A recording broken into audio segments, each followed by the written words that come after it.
Hello friends, आपके अपने YouTube channel एवं भी टीचिंग पॉइंट में आप सभी का स्वागत है। इस चैनल पर यूपी ट्रिपल एससी पेट 2022 और मुख्य सेविका की तैयारी मुख्य रूप से करवाई जाती है, जिससे हम मुख्य सेविका का सिलेबस कंप्लीट करवा रहे हैं। इसमें हम अगर से आप उसकी तैयारी कर रहे हैं तो पहले सिलेबस ज़रूर देखिएगा। सिलेबस को 2 पार्ट में डिवाइड किए हैं, उसका डिस्कशन हम किए हैं, प्लेलिस्ट में जाकर देख लीजिएगा। सिलेबस अगर से आप देखेंगे तो आपकी टॉपिक जो है आसान लगने लगेगी। क्लियर? टॉपिक जो है सारी आसान लगने लगेगी और उसका डिस्कशन हमने किया है, प्लेलिस्ट में जाकर आप देख लेंगे। सिलेबस को 2 पार्ट में डिवाइड किए हैं, पहला सोशियोलॉजी का पार्ट और दूसरा होम साइंस का पार्ट। जिसमें होम साइंस में जो हमारा टॉपिक है, आज का टॉपिक हमारा है प्रतिरक्षण एवं टीकाकरण। प्रतिरक्षण एवं टीकाकरण आज का हमारा टॉपिक है। 1 सेकेंड, इसको थोड़ा पतला कर लें। ओके। हाँ, तो प्रतिरक्षण एवं टीकाकरण है। क्लियर?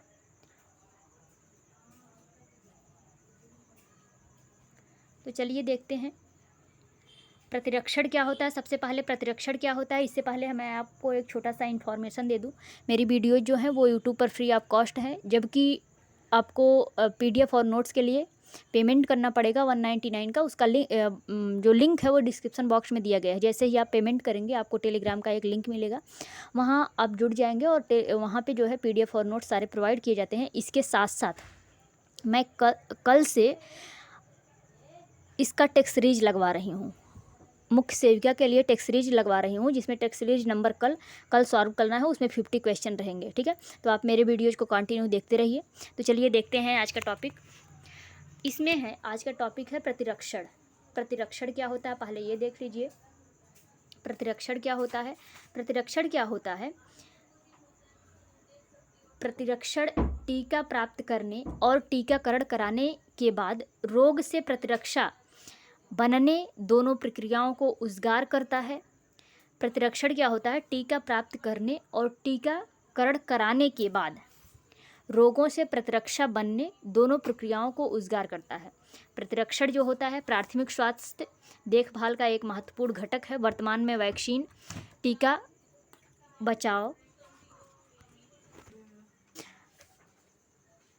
प्रति का मतलब दूसरे से, यानी कि जो भी हैं, रक्षण का मतलब रक्षा करना, यानी कि रोगों से जो भी दूसरे रोग हैं उनसे रक्षा करना ही प्रतिरक्षण कहलाता है। तो प्रतिरक्षण की प्रक्रिया में क्या होता है, हमारे शरीर में एक ऐसा इम्यूनो सिस्टम डेवलप किया जाता है जो रोगों के खिलाफ, जीवाणुओं विषाणुओं के खिलाफ लड़ सके, उनसे लड़ करके हमारी सुरक्षा कर सके, उनको नष्ट कर सके। समझ में आया? उसी को प्रतिरक्षण प्रणाली कहते हैं, उसी को प्रतिरक्षण कहते हैं। क्लियर?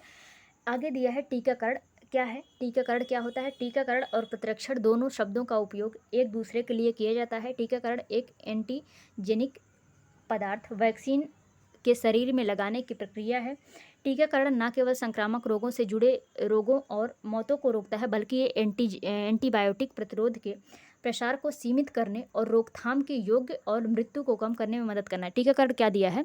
टीकाकरण भी वही होता है। टीकाकरण और प्रतिरक्षण दोनों एक दूसरे के ही समानांतर है, दोनों एक जैसे ही शब्द हैं। इसमें क्या होता है, टीकाकरण के माध्यम से व्यक्ति के शरीर में एक ऐसी एंटीबॉडीज़ बनाई जाती है जो रोगों को, जो बाहर से जीवाणु विषाणु आ रहे हैं उनको नष्ट कर सकें।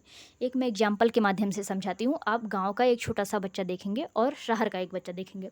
गांव का बच्चा जो धूल मिट्टी में खेलता है, उसका जो प्रतिरक्षण प्रणाली है, उसके अंदर जो इम्यून सिस्टम है वो कंपेयर टू शहर के बच्चे से स्ट्रांग होता है। क्यों? क्योंकि वो बच्चा स्टार्टिंग से ही धूल मिट्टी में खेलता है और उसके अंदर की जो रोगों से लड़ने की क्षमता है वो स्टार्टिंग से ही एक्टिव हो जाती हैं। जबकि शहर के बच्चे स्टार्टिंग से बिसलरी पानी पीते हैं, थोड़ा से देर नहाएं, लेट नहाएं या और कुछ किए, तुरंत उनको फीवर हो जाएगा या और कोई डिजीज़ हो जाएगा, तुरंत हो जाता है। क्यों? क्योंकि वो फेस नहीं किए जाते हैं। उनका जो इम्यूनो सिस्टम है वो स्टार्टिंग से एक्टिव नहीं रहता। इसीलिए अगर से सडनली उनको कुछ होता है तो वो उतना एक्टिव नहीं रहते, जिसकी वजह से वो विभिन्न रोगों का शिकार हो जाते हैं। क्लियर? तो वही इसमें बताया गया है। अभी लेटेस्ट में वैक्सीन, ये कोरोना के माध्यम से आप समझ लीजिएगा। कोरोना जब हुआ था तो क्या हुआ था, लोगों को टीकाकरण क्यों लगाया गया? टीकाकरण के माध्यम से उनके अंदर जो कोरोना है उसके खिलाफ एक बॉडीज बनाई जाती है जो उनको नष्ट करती। अब हम बार बार बॉडीज शब्द का यूज कर रहे हैं, किसका? एंटीबॉडीज। एंटीबॉडीज ये क्या होता है? एंटीबॉडीज क्या होता है?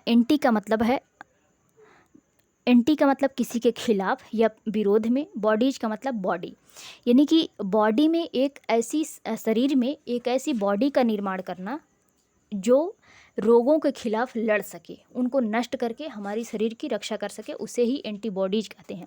तो टीकाकरण जो होता है वो हमारे शरीर में एंटीबॉडीज का निर्माण करता है जो विभिन्न सूक्ष्मजीवों से लड़ सके। क्लियर? ओके।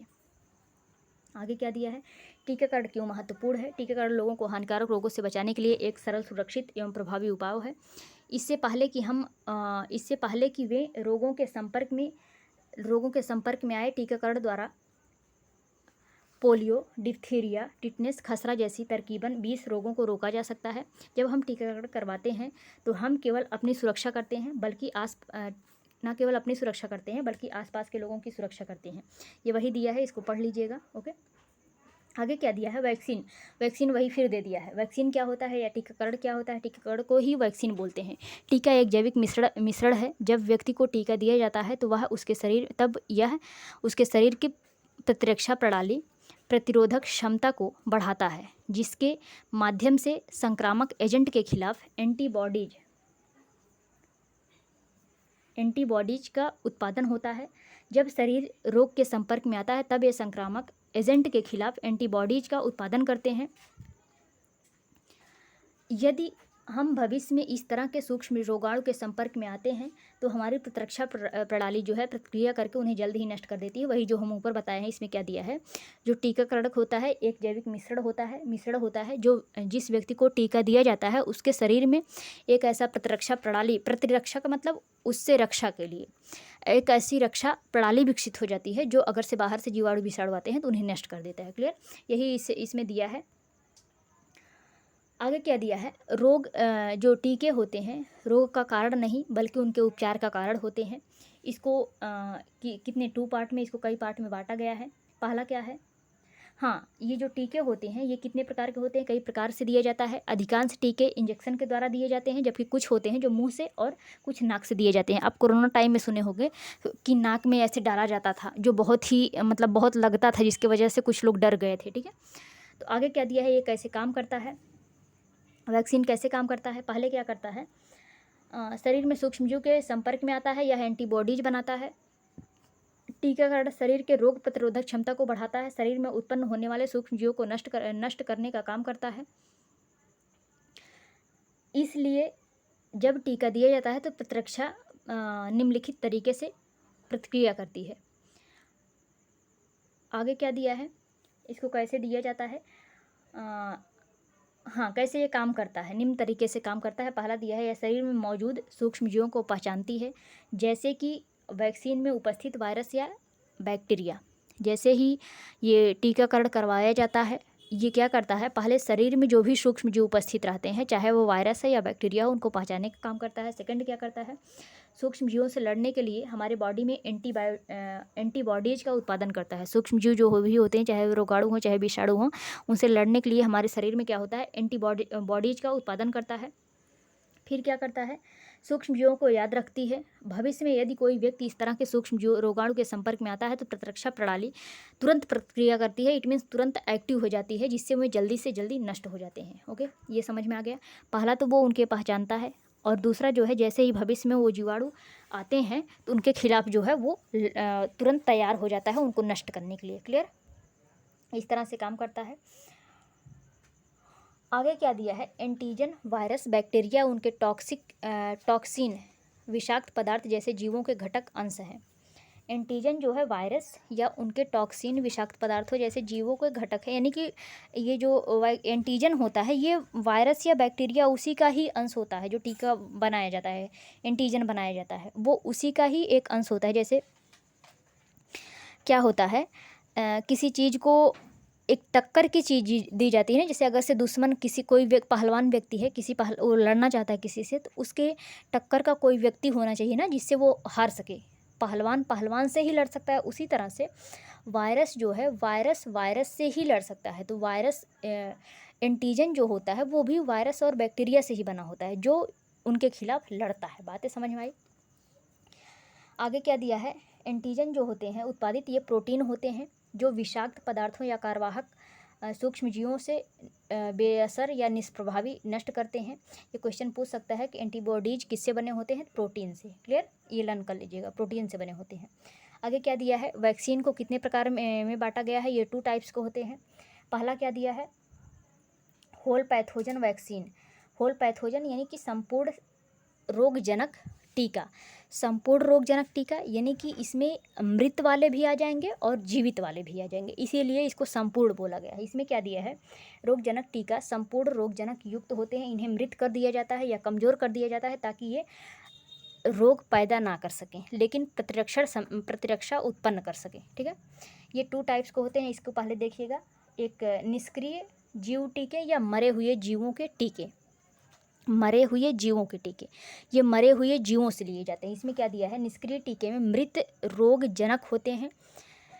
इस प्रकार के टीकों को रोगजनक को तापमान, रसायन, पराबैंगनी किरणों आदि के द्वारा निष्क्रिय कर दिया जाता है और उन्हें शरीर में प्रवेश करवाया जाता है।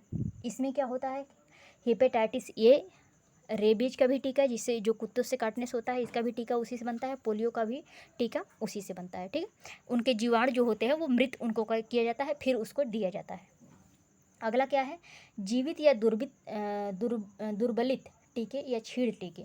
इसमें क्या होता है, टीके में वायरस या जीवाणु के प्रकार को दुर्बल या कमज़ोर कर दिया जाता है जिसके कारण रोग होता है। इस तरह के टीके कमज़ोर प्रतिरक्षा प्रणाली वाले लोगों के लिए उपयुक्त नहीं होते हैं। कुछ जीवित तनुकृत दुर्बल टीके इस प्रकार होते हैं। इसमें क्या होता है, जिनकी प्रतिरक्षा प्रणाली कमज़ोर है यानी कि जिनमें इम्यूनिटी सिस्टम कम है, वो रोगों से लड़ने की क्षमता कम है, उनको ये कम दिया जाता है क्योंकि ये हानिकारक हो सकता है उनके लिए। इसमें जो दिया जाता है उनको टीका, उनके जो जीवाणु होते हैं उनको कमज़ोर किया जाता है, बल्कि उनको नष्ट नहीं बल्कि उनको कमज़ोर कर दिया जाता है। ठीक है, जैसे इसमें क्या दिया है, BCG यानी कि टीबी का टीका जो है, पोलियो का वैक्सीन, खसरा का और पीला बुखार। ओके, 3 सब का टीका ऐसे बनाया जाता है। अब क्या दिया है, टॉक्साइड वैक्सीन। टॉक्साइड मीन्स क्या होता है, टॉक्साइड का मतलब विषाक्त। वे पदार्थ जो हमारे शरीर के लिए हानिकारक होते हैं तो उनको विषाक्त बोलते हैं। इसमें क्या होता है, ये टीके जो होते हैं रोगाणु जीवाणु द्वारा निर्मित विष युक्त होते हैं। रोगाणु द्वारा निर्मित जो विष होते हैं उनसे युक्त होते हैं, जिनके कारण रोग पैदा होता है। कुछ जीवाणु होते हैं जो शरीर में हानिकारक रसायनों का निर्माण करते हैं, जिनको टॉक्सिन पदार्थ कहते हैं।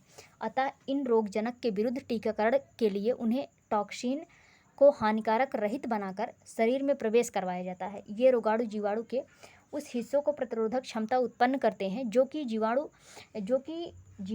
उत्पन्न करने के बजाय रोगों के का कारण बनते हैं। इनके विरुद्ध इन्हें तैयार किया जाता है। इससे जो है स्मृति कोशिकाएं भी मतलब इसके स्मृति कोशिकाओं पर भी इसका प्रभाव पड़ता है। इसमें क्या दिया गया है, टॉक्सिन में क्या होता है, कुछ रोगाणु विषाणु होते हैं जिनके शरीर में प्रवेश करने से ही वो हमारे शरीर में ऐसी रासायनिक प्रक्रिया बदलाव लाते हैं जो हमारे शरीर के लिए हानिकारक होता है, जिसे टॉक्सिन कहते हैं। तो ऐसे वैक्सीन दिया जाता है जो उन रासायनिक प्रक्रियाओं के खिलाफ जो है लड़ सके और उनको नष्ट कर सके। इसको क्या कहते हैं, टॉक्साइड वैक्सीन कहते हैं। जैसे डिप्थीरिया हो गया और टिटनेस का टीका। अगला क्या दिया है, न्यूक्लिक एसिड वाला है, न्यूक्लिक एसिड वैक्सीन। इसमें क्या होता है, न्यूक्लिक एसिड वाला वैक्सीन जो होता है DNA मतलब अनुवांशिक लक्षण पर आधारित होता है, यानी कि DNA पर। तो ऐसा आपसे क्वेश्चन पूछा जा सकता है, कौन सा जो है वैक्सीन DNA पर आधारित होता है, न्यूक्लिक एसिड वैक्सीन। ओके, तो इसमें क्या होता है, 1 सेकेंड, हाँ, न्यूक्लिक एसिड वैक्सीन में रोगों के खिलाफ सुरक्षात्मक प्रतिरक्षा को बढ़ाने के लिए रोग पैदा करने वाले वायरस या जीवाणु से अनुवांशिक सामग्री का उपयोग किया जाता है। अनुवांशिक सामग्री का उपयोग करके DNA वगैरह का उपयोग करके उनको नष्ट किया जाता है। क्लियर। अब आगे दिया है प्रतिरक्षा यानी कि रोग प्रतिरोधक क्षमता।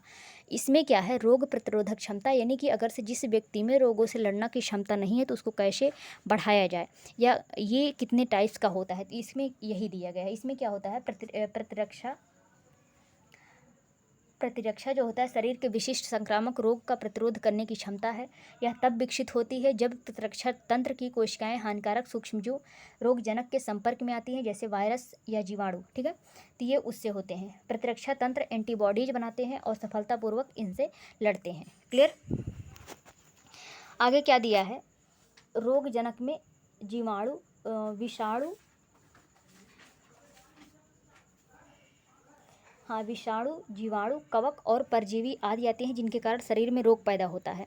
तो इन्हीं के खिलाफ, जिनके कारण शरीर में रोग पैदा होता है, इन्हीं के खिलाफ लड़ने की क्रिया ही प्रतिरोधक क्षमता कहलाती है। ठीक है, प्रतिरक्षा की सहज प्रतिरक्षा या अधिग्रहण प्रतिरक्षा होती है।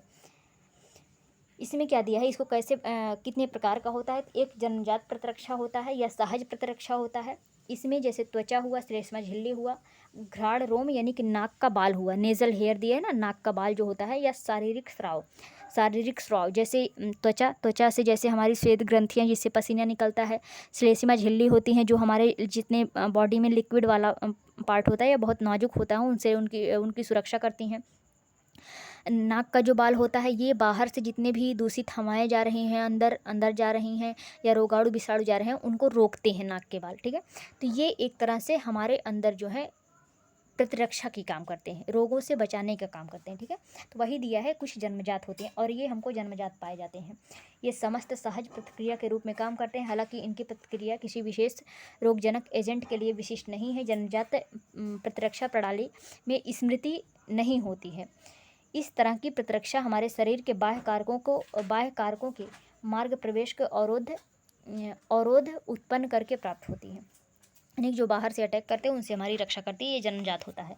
एक होता है अर्जित, ये जन्मजात नहीं होता, इसको हम अर्जित करते हैं या उपार्जित प्रतिरक्षा प्रणाली।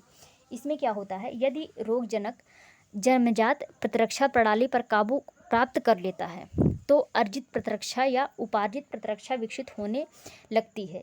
ये वास्तविक रोग के लिए उत्तरदायी संक्रमण के माध्यम से विकसित होती है। इसे प्राकृतिक प्रतिरक्षा के नाम से जाना जाता है। वैक्सीन में रोग का कारक बनने वाले किसी जीव के कुछ कमजोर या निष्क्रिय अंश होते हैं।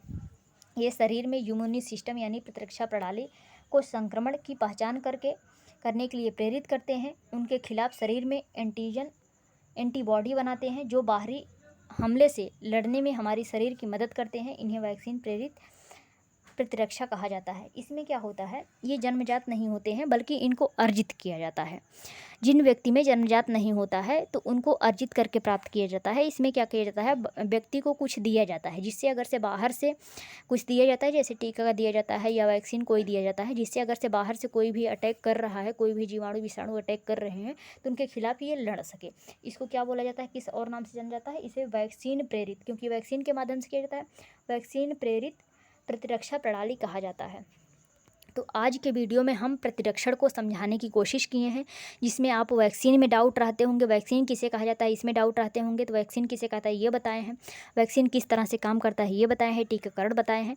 कल हम किसके लिए कौन कौन से टीके फेमस हैं उसको मैं डिस्कशन करूँगी, जैसे टीबी के लिए या टाइफाइड, मलेरिया, डिप्थीरिया, इन सब के लिए क्या कैसे होता है इसके बारे में चर्चा करेंगे।